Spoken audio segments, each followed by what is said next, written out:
안녕하십니까. 셰프 팩토리의 강민구입니다. 한식위생 안전관리 2와 식품위생법규 1편에 대한 강의를 시작하도록 하겠습니다. 문제 1번부터 들어가도록 하겠습니다. 다음 중 음료수 소독용제로 가장 적당한 것이 무엇이냐? 라는 질문이네요. 예, 염소 1번이 정답이 되겠습니다. 염소는 현재 수돗물을 소독하는 주 소독용제로 사용이 되고 있습니다. 승홍수는 비금속 가구를 소독하는 데 사용이 되고 있고요.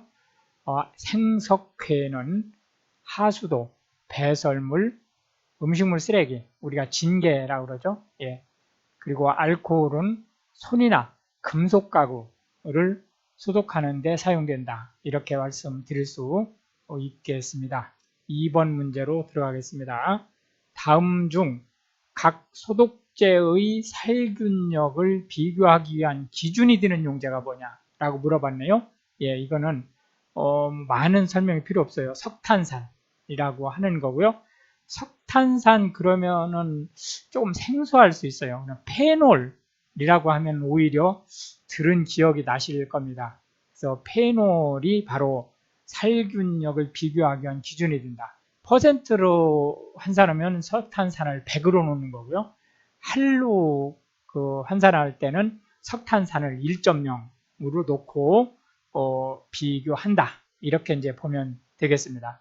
계속해서 3번 문제로 들어가겠습니다. 다음 산화력에 의해 소독하는 용제가 뭐냐라고 물어봤네요. 이 산화력이라고 하는 것은 뭐죠? 예, 산소와 결합하는 능력을 얘기하는 거죠. 예, 이거는 3번 과망산 포타슘이 되겠습니다. 이 과망산 포타슘은 뭐 과산화수소라든지 이런 게 다 산화력에 의한 거죠. 뭐 오존이라든지 이런 살균법도 다 산화력에 의한 겁니다. 석탄산은 단백질 응고작용을 이용한 소독 방법이고요. 크레졸은 난용성 단백질 응고, 그러니까 잘 풀어지지 않는 단백질을 응고시킴으로써 소독을 하는 방법이고요. 알코올은 삼투압을 이용한 소독 방법이다. 이렇게 말씀드릴 수 있겠습니다. 4번 문제로 들어갈까요? 다음 중 식품 첨가물을 사용 제한하는 요소로 부적합한 것이 뭐냐라고 물어봤어요. 식품별 사용량에 따른 제한 중요하죠. 예, 처리 방법에 따른 제한, 예, 이것도 제한 방법이 됩니다. 예를 들어서 어떤 경우에는 이거를 뭐라 그럴까, 이제 색을 내는데 사용하는 거고, 뭐 어떤 때는 이거는 그 수분을 증발하는 것을 막는 데 사용하는 거고, 이런 식으로 이제 방법에 따라서 제한이 된다. 식품의 종류에 따라서 당연히 제한이 될 수 있죠. 이게 가열하는 식품이냐 아니냐 뭐 이런 거에 따라서 될 수 있는 거고요. 사용 장소에 따른 제한은 없죠. 사용 장소라든지 또는 사용자에 따른 제한은 없다. 이제 이렇게 보시면 되겠습니다. 계속해서 5번 문제로 들어가겠습니다. 다음 중 사용이 금지된 유해 보존료와 거리가 먼 것이 뭐냐?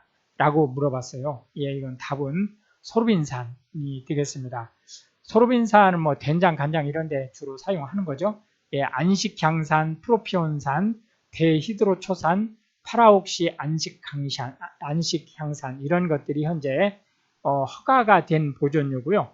포르말데히드, 붕산, 불소화합물 이거는 다 워낙 독성이 세기 때문에 식품용으로는 사용이 안 됩니다. 물론 식품용이 아닌 경우에는 상관이 없어요. 그러나 식품용으로는 사용이 안 된다.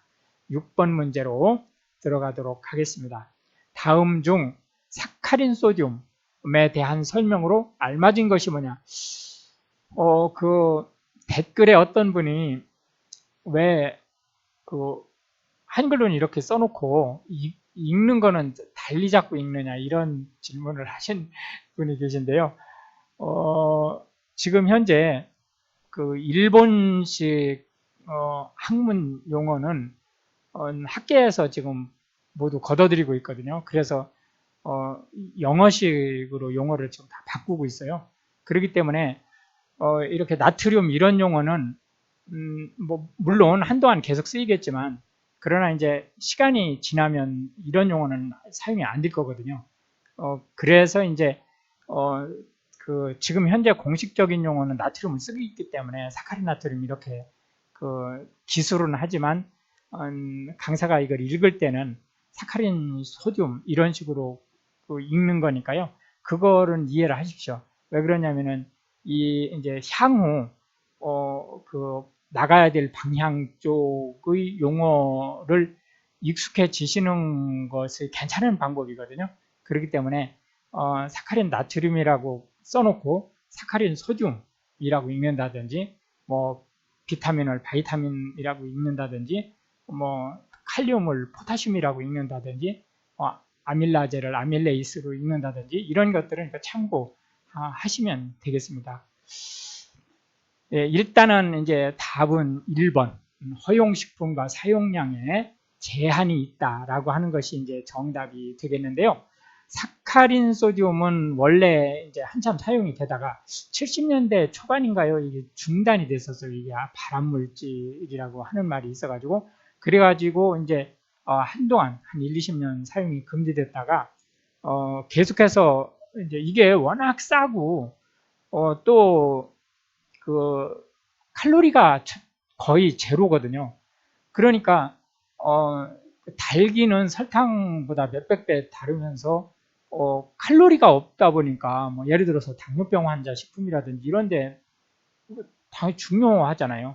그러다 보니까 이제 그 민원이 계속 들어가고 하다 보니까 이걸 전면 재조사를 했어요. 그래가지고 뭐 정말로 심각하게 조사를 한 결과 그 먼저 번에 금지될 때 사용됐었던 논문이 너무 그 이론적으로만 까다롭게 그 제안을 했다라는 쪽으로 사실은 이제 결론이 나면서 전면 사용이 허용이 된 상태입니다.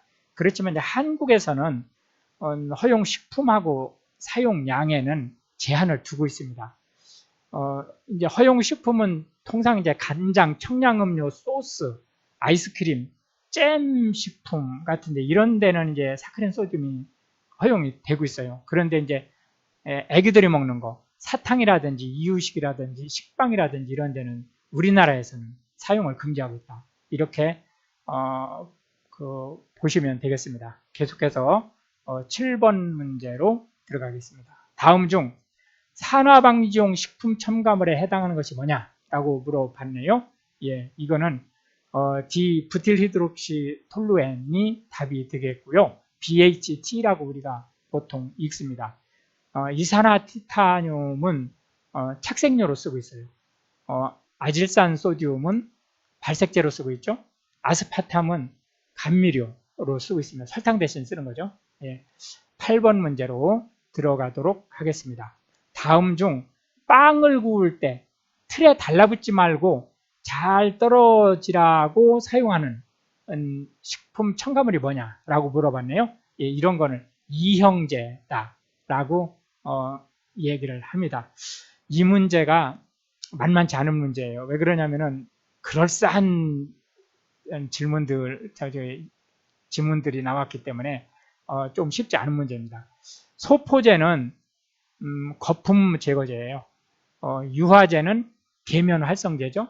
예, 피막제는 수분이 날아가지 않게 그리고 이제 겉보기에 좀 예쁘게 보이게 하기 위해서 아주 얇은 그 코팅 처리를 하는 것을 피막제다. 이렇게 이제 말씀드릴 수 있겠고요. 9번으로 넘어가겠습니다. 다음 중 식품 오염과 관련하여 위생 문제가 되는 방사능 강화물로 옳게 짝져진 것이 뭐냐라고 물어봤네요. 그 방사능 강화물은 이제 몇 가지가 있어요. 근데 몇 가지가 있는데 그 중에 이제 제일 좀 심각한 거, 가장 이제 신경에 거슬리는 것만 두 가지를 지금 예시를 들었는데 이거는 그 뭐 아주 뭐 암기할 정도는 아니지만 눈에는 익숙해지도록 하십시오. 스트론튬 90 하고 세슘 137 이렇게 이제 두 가지가 특히 유의할 부분이다. 이렇게 이제 말씀 드릴 수 있겠습니다. 계속해서 10번 문제로 들어가겠습니다. 다음 중 소변에서 코프로프로필린이 검출되었다. 이 경우 어디에 감염되었을까요? 라는 문제네요. 예, 이거는 이제 납, PB에 중독된 경우라고 볼 수 있고요. 신장 장애가 되고 칼슘 대사 이상 요구, 요중 코프로프로필린 검출이 되는 경우가 이제 납 중독 사례라고 볼 수 있고, 요건 이제 중금속에 의한 식중독이라고 이제 보시면 되겠죠. 예, 크롬은 피부 엘러지가 그 증상으로 나타나고요. 시아나몰, 우리가 청산가리라고 하는 거죠. 뇌 손상, 갑상선 훼손 심할 경우는 죽습니다. 철, 이런 혈색증이 발생할 수 있다. 이렇게 이제 보실 수 있겠습니다. 11번 문제로 넘어갈까요? 다음 중 식품위생의 대상과 거리가 먼 것이 뭐냐라고 물어봤네요. 이건 1번이 벌써 답이 나왔어요. 영양제예요. 이런 식으로 이름을 뭔제 이런 식으로 붙이는 것은 이건 식품이 아니에요. 이건 의약품이기 때문에 그 식품위생법의 대상이 아니다. 과자 봉지, 포장지 다 대상이죠.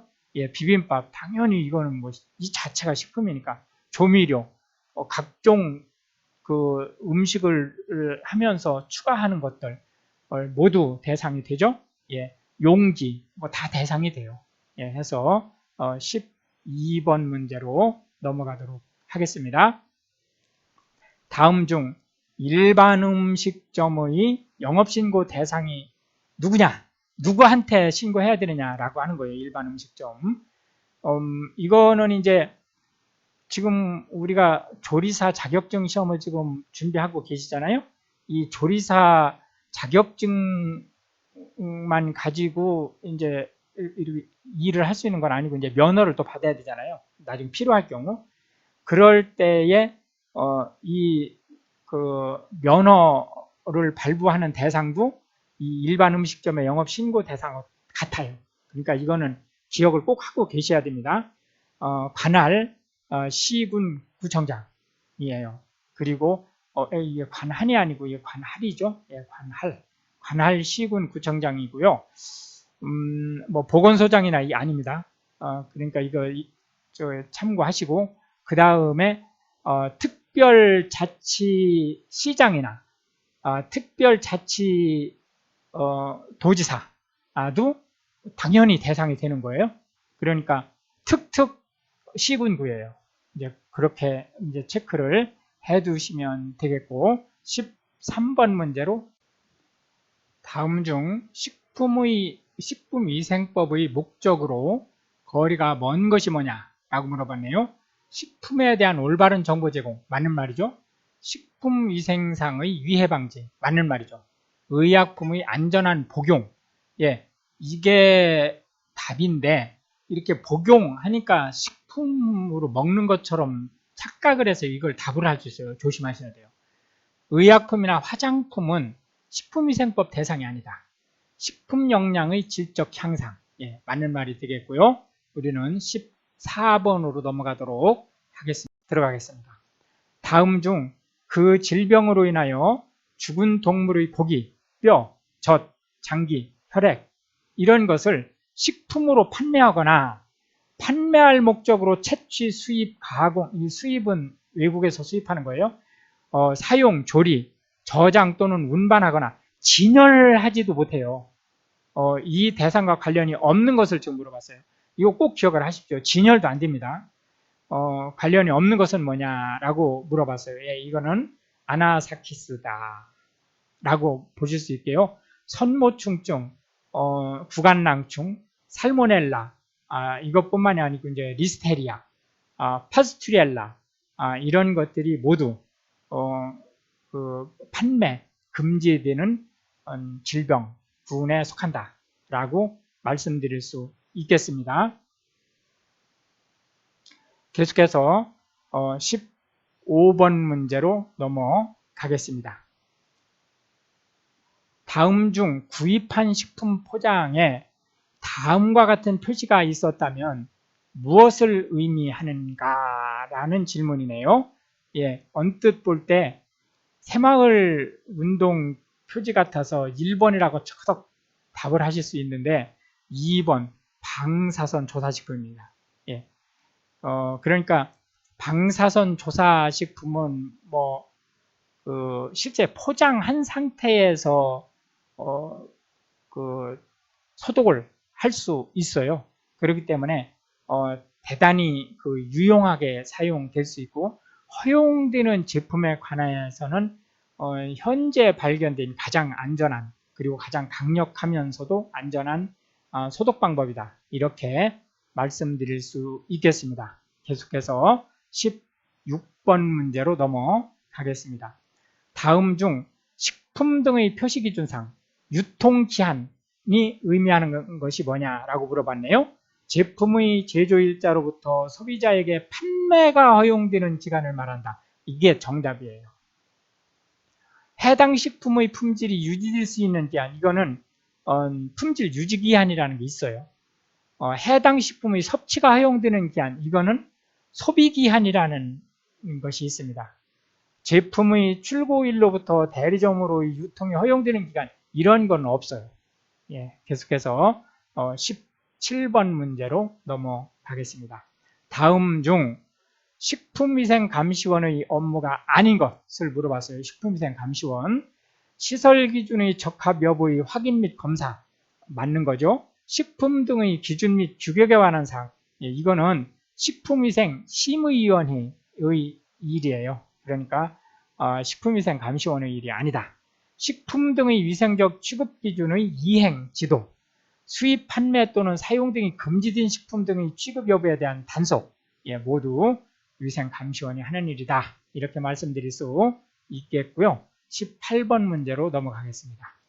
다음 중 식품위생법상 판매가 금지된 식품이 아닌 것을 물어봤어요.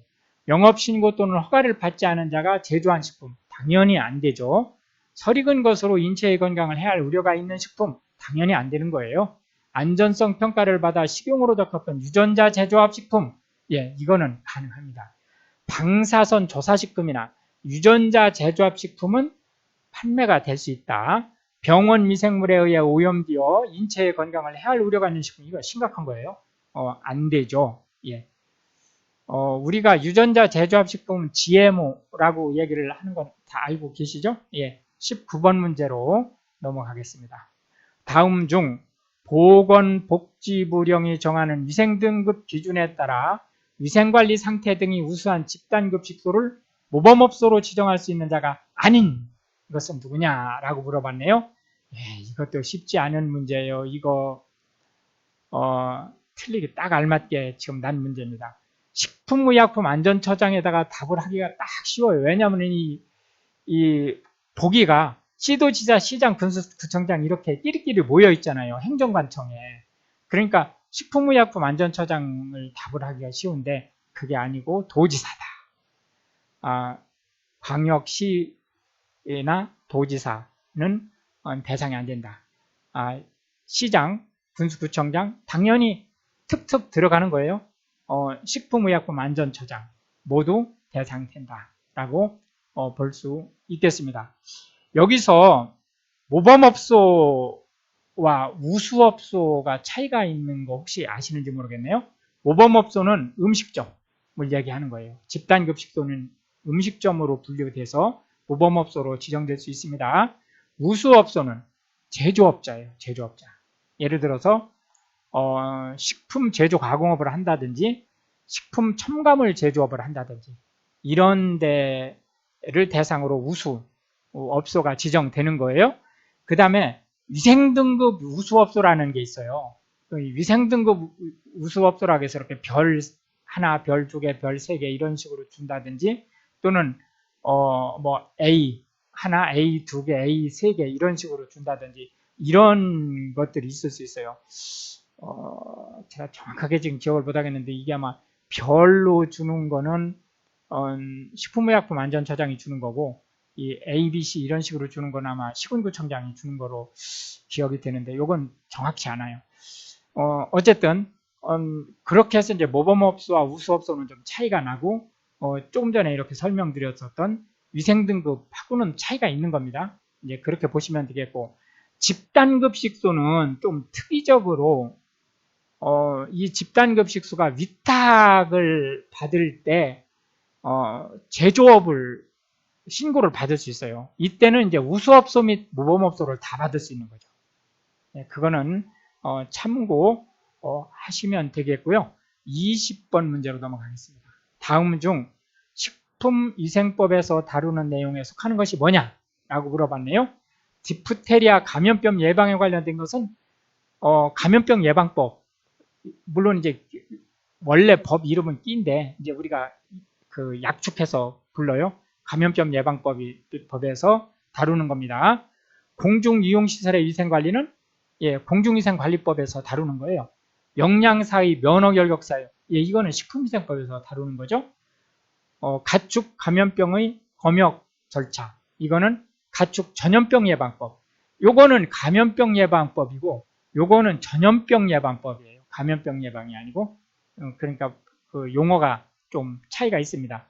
원래 옛날에는 이것도 전염병이라고 해서 사람도 전염병이라고 해서 지금 감염병이라고 고쳤고, 가축에 관련된 것만 지금 전염병으로 그냥 남아 있습니다. 그건 참고로 하시면 되겠고요. 21번 문제로 가겠습니다. 다음 중 집단 식중독이 발생했을 때 조치사항으로 부적절한 것이 뭐냐라고 물어봤어요. 사람이 막 죽어 넘어가요.